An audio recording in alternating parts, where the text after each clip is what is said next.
Bonsoir, goedenavond. Merci de commencer avec les questions pour Monsieur Makelele. Vous avez cru jusqu'au bout que vous pourriez réaliser le miracle ici en légalisant?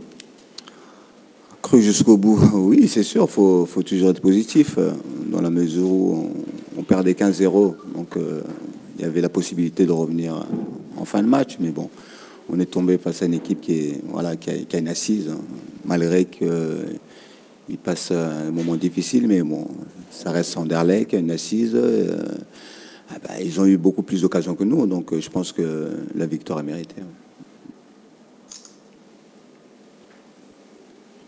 D'autres questions? Merci. Les questions pour Monsieur Van Azenbroek. C'est bon. Okay. Merci, monsieur.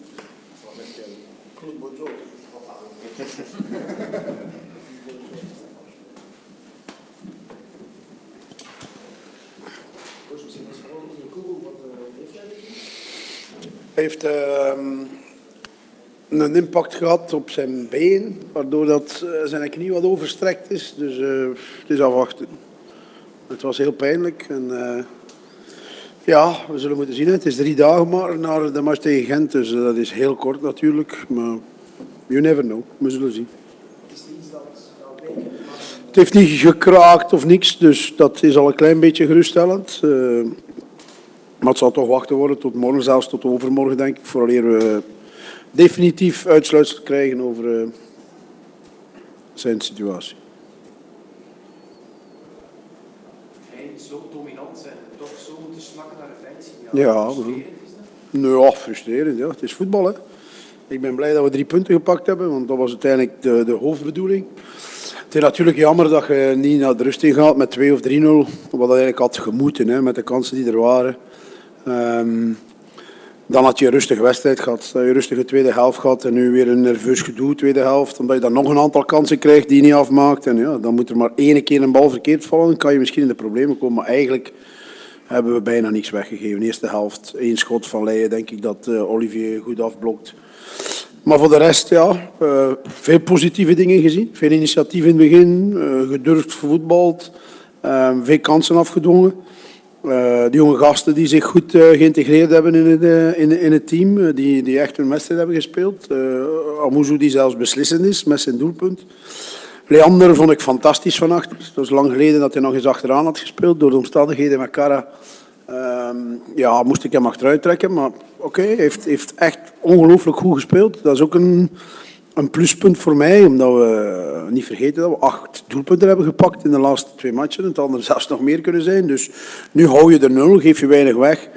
Ik herinner mij 1 fase waar we heel makkelijk de bal weggeven naar een hoekschop en dat er een tegenaanval komt. Als je dan ziet welke spurt Leander daar trekt, ja, dat is fenomenaal. Hè? Dus, dat is zijn kwaliteit, maar daarvoor moet je ook die volle overtuiging hebben om die match te winnen en te weten van oké, nu sta ik achteraan, nu wil ik die 0 houden en ik zal er ook alles aan doen om die 0 te houden. Dat is gewoon top.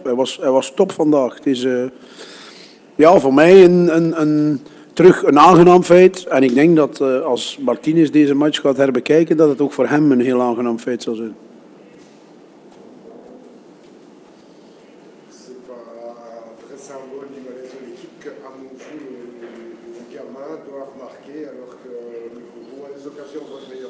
Mais Théo, il a travaillé énormément pour l'équipe. Et Théo a eu un peu de malchance. Théo amène un super but, un super assist pour Onyekuru. Après un 1-2 avec Albert, fantastique 1-2. Et puis au lieu de frapper lui-même, il offre le but au meilleur buteur de Belgique. Malheureusement pour Théo, on ne marque pas, sinon il a de nouveau un assist. Finalement, l'occasion qu'il a en première mi-temps, c'est le terrain, c'est vraiment le terrain. Le ballon ne rebondit plus. Notre terrain, il est catastrophe hein, pour jouer dessus, c'est pas évident. Et la phase en deuxième mi-temps où il est un peu surpris que Olivier envoie le ballon directement dans le dos de la défense. Il est le premier, mais je crois que là, il était déjà peut-être un peu manque de fraîcheur peut-être. Donc ça, je ne lui reproche pas. Je trouve qu'il était présent, qu'il a travaillé beaucoup, il a maintenu le ballon régulièrement aussi. Et le fait qu'Amouzou marque, d'une part, on veut voir des jeunes joueurs, d'autre part, on dit, ouais, mais s'il marque, c'est quand même C'est pas normal. Ah non, c'est normal. Ils sont bien. Ils sont bien, ils ont les qualités. Ils sont là. S'ils sont pas assez bien, je vais pas les mettre. C'est très simple. Donc je vois que les jeunes, avec tout le travail que Minio fait avec son équipe, tout son entourage aussi qu'il a pour travailler avec ces gars, il les prépare au professionnalisme et il les prépare d'une manière de jouer aussi que j'aime bien. Ils doivent prendre énormément d'initiatives, ils doivent oser jouer homme contre homme, c'est vraiment ce qu'Anderlecht a besoin. Donc le futur, à ce point-là, le futur est beau. Ça va peut-être encore prendre un peu de temps, mais travailler comme ça avec les jeunes, on est en train de les préparer pour jouer du vrai football Anderlechtois. Vous avez remplacé Trevel en milieu de deuxième période. Est-ce que c'était pour le ménager en vue du match contre Gand? Est-ce qu'il y avait une petite douleur? Non, il n'y avait pas de douleur. Il n'a plus bougé en deuxième mi-temps. Il a marché 15 minutes. Donc moi, je croyais qu'il était mort, qu'il était vide. Mes adjoints ont dit qu'à la mi-temps, il disait qu'il était fatigué. Moi, je ne l'ai pas entendu. Donc voilà, quand je vois un joueur qui ne peut plus bouger, si on demande de faire des efforts et on ne peut plus bouger, ben là, c'est possible qu'un joueur est fatigué. Hein. Je n'ai pas de problème avec un joueur qui est fatigué. Il a déjà fait beaucoup de travail pour nous. Il a dû jouer beaucoup de matchs déjà. Donc, s'il y a à un certain moment un peu de fatigue qui joue, là, c'est à moi de mettre plus de fraîcheur sur le terrain, ce que j'ai fait. Et je crois qu'à ce moment-là, on perdait le contrôle du match. Et avec les deux remplacements, on a quand même repris un peu le contrôle du match. On a créé des occasions. Hani fait la tête contre le poteau, malheureusement. Mais voilà, on a été beaucoup mieux de nouveau dans le match. Mais voilà, ça peut arriver que quelqu'un il est un peu fatigué. C'est normal. Volgende week komt Gent op, dus ook voor jou een speciale match. Hoe blik jij er vooruit eigenlijk? Maar dat is volgende week. Hè. Ik ga me eerst focussen op de match van vandaag. En, de voorbeschouwing op Gent die komt er wanneer? Kerstdag, hè? Op kerstdag, kijk. Met de kerstmutsen en de... Voilà.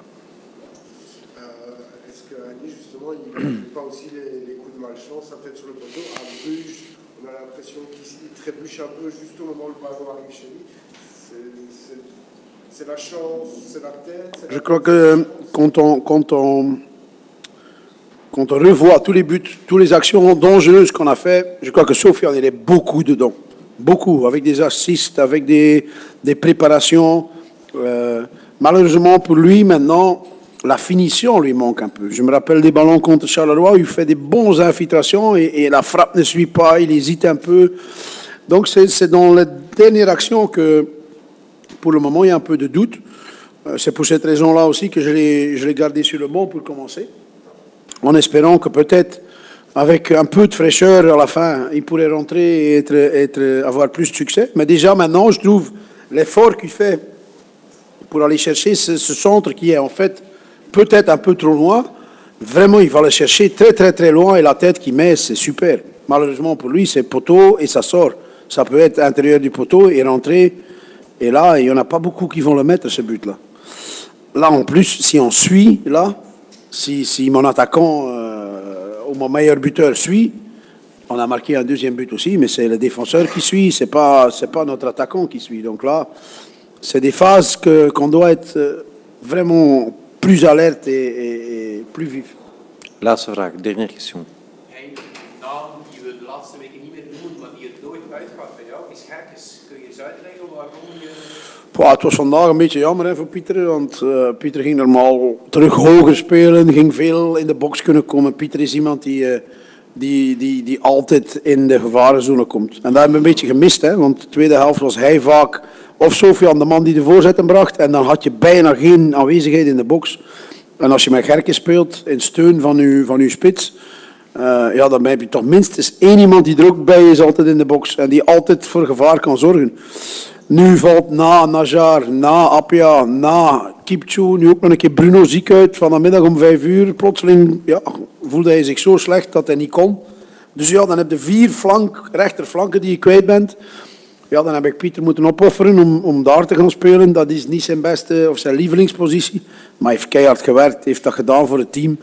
En ik ben hem daar dankbaar voor. Hij heeft zijn match gespeeld en Ja, Pieter is iemand dat je altijd kunt op rekenen. Die geeft zich altijd 100%. En als je in de situatie zit die wij nu zitten, moet ik allemaal jongens hebben die zich 100% geven, want anders lukt dat niet. En dat zal tegen Gent zeker ook het geval moeten zijn, want als we ons daar niet met 100% gaan geven, ja, dan gaan we een heel moeilijke match hebben.